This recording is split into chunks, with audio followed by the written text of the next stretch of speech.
സംസ്ഥാന പോലീസിനെതിരെ പരസ്യ വിമർശനവുമായി മുൻ മന്ത്രിയും CPM നേതാവുമായ ജി സുധാകരൻ ഫേസ്ബുക്കിലൂടെയുള്ള അധിക്ഷേപത്തിന് പുന്നപ്ര പോലീസിൽ 2 പരാതി നൽകി. എന്ത് നടപടി സ്വീകരിച്ചെന്ന് പോലീസ് അറിയിച്ചിട്ടില്ല. 4 തവണ MLA ആയ തൻ്റെ സ്ഥിതി ഇതാണെങ്കിൽ സാധാരണക്കാരൻ്റെ അവസ്ഥ എന്താകുമെന്നും ജി സുധാകരൻ. നിയമസഹായ വേദിയുടെ ചടങ്ങിലായിരുന്നു ജി സുധാകരൻ്റെ പരാമർശം. ഈ പുന്നപ്ര പോലീസ് സ്റ്റേഷനിൽ കഴിഞ്ഞ 1 മാസം ഞാൻ 2 പെറ്റീഷൻ കൊടുത്തു. കാരണം 2 തോന്നിയ മാസം ഫേസ്ബുക്കിൽ അതിനെതിരായിട്ടാണ് കൊടുത്തത്. എന്ത് ചെയ്തെന്ന് പോലും എന്നെ അറിയിച്ചിട്ടില്ല.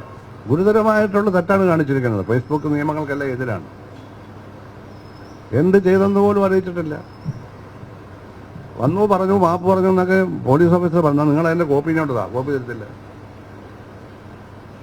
ഞാനിവിടെ 4 തവണ MLA ആയിരുന്നു. എന്നെ അനുഭവം ഇതാണെങ്കിൽ മന്ത്രിയായത് പോട്ടെ, എന്താ സ്ഥിതി? പറയുമ്പോൾ നല്ല വാചകം പറയും. ഈ മാപ്പ് പറഞ്ഞതിൻ്റെ ഒരു കോപ്പി കിട്ടിയാൽ മതി. എനിക്ക് FIR ഇടണ്ടെന്ന് പറയാനാ, ഒരു വിട്ടേക്കാൻ പറയാനാണ് ഞാൻ ചോദിക്കുന്നത്. FIR ഇല്ല, മാപ്പും ഇല്ല.